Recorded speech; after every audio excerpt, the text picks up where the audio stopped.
Hello students, good morning. एक बार फिर से हिंदी कक्षा में आप सबका स्वागत है। आज हम हिंदी ग्रामर में चैप्टर नंबर 10 क्रिया है उसको पढ़ेंगे। क्रिया को इंग्लिश में वर्ब कहते हैं। क्या कहते हैं? वर्ब कहते हैं। क्रिया यानी कि कोई भी काम। आप अभी क्या काम कर रहे हो? वीडियो देखने का काम कर रहे हो तो वह क्रिया है। देखने की क्रिया कर रहे हो। जुड़िए और समझिए। जुड़िए और समझिए।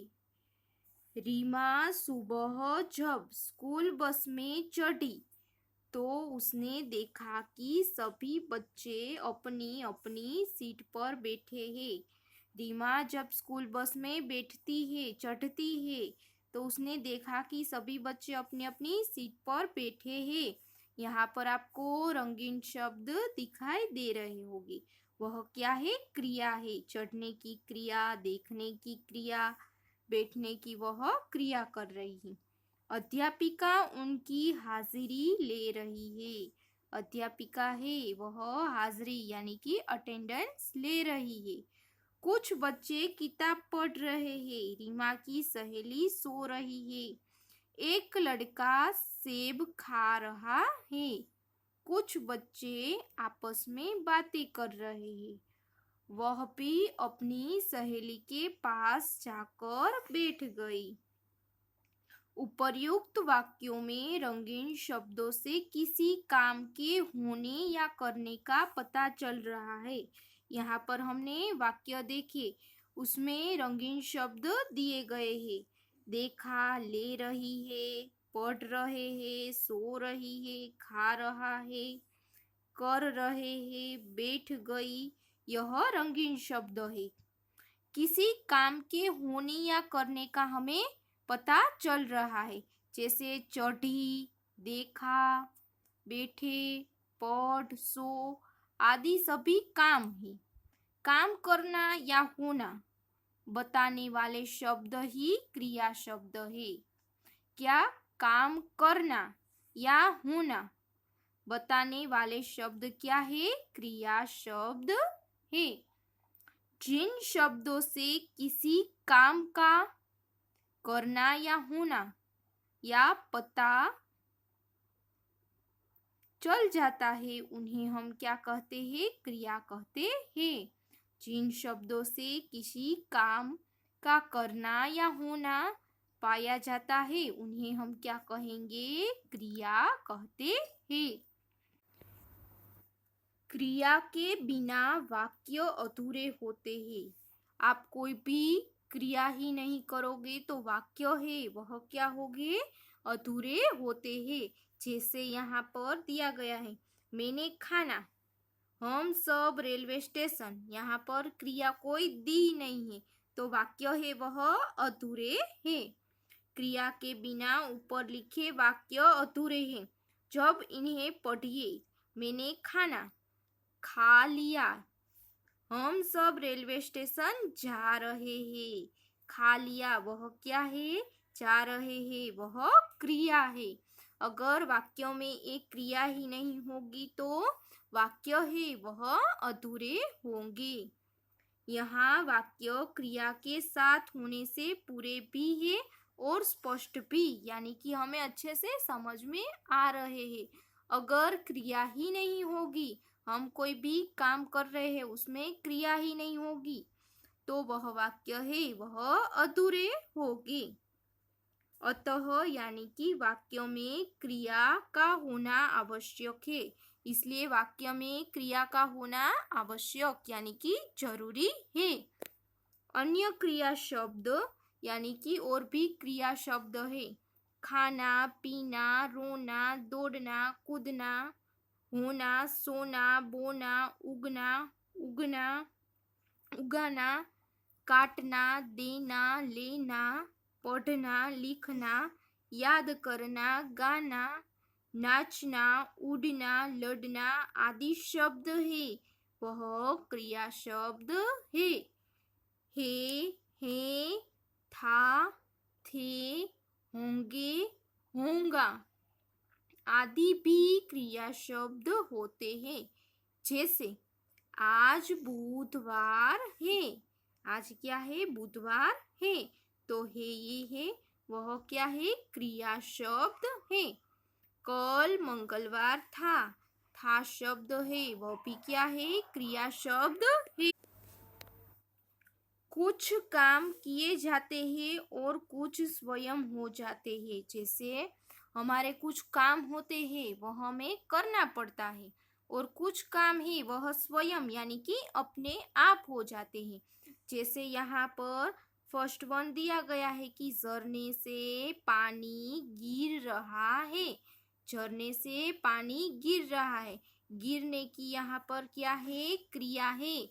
वह क्रिया है, वह स्वयं हो जाता है।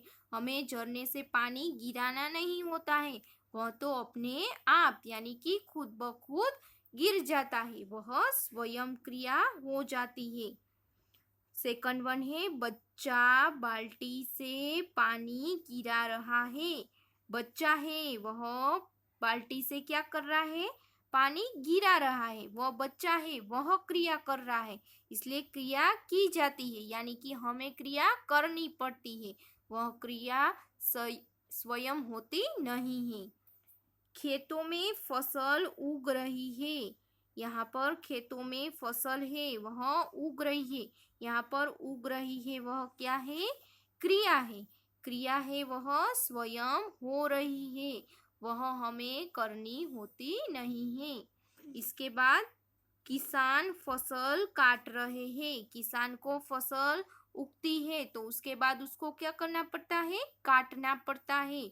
वह क्रिया उसको करनी पड़ती है, स्वयं अपने आप नहीं होती है, इसलिए क्रिया की जाती है। किसान फसल काट रहा है, वह स्वयं क्रिया नहीं है। काट रहा है, वह क्या है बच्चों? क्रिया है। इसके बाद क्रिया के भेद। क्रिया के कितने भेद हैं यानी कि क्रिया के कितने प्रकार हैं? तो क्रिया के दो प्रकार हैं। एक तो फर्स्ट वन सकर्मक क्रिया और सेकंड वन है अकर्मक क्रिया। कितने प्रकार है? क्रिया के दो प्रकार है, सकर्मक क्रिया और सेकंड वन अकर्मक क्रिया। आपको याद रखना है कि क्रिया के कितने भेद हैं? दो प्रकार है। अब पेज नंबर 68 पर हम देखेंगे कि सकर्मक क्रिया किसको कहते हैं।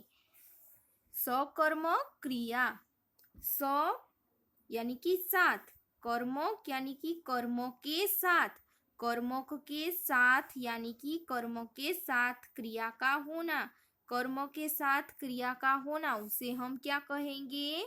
सकर्मक क्रिया। उसमें यहाँ पर हमें एग्जाम्पल दिए गए हैं। देखिए, दीपक गिटार बजा रहा है। यहाँ पर एक चित्र भी हमें दिया गया है। दीपक है, वह क्या है? करता है। और गिटार है, वह क्या है? कर्म। और बजा रहा है यानी कि वो क्या है? क्रिया। दीपक है, वह क्या है? कर्ता। गिटार है, वह कर्म। और बजा रहा है, वह क्या है? क्रिया। नवीन पतंग उड़ा रहा है। नवीन है, वह क्या होगा बेटा? कर्ता। और पतंग है, वह कर्म। और उड़ा रहा है, वह क्या है? क्रिया है।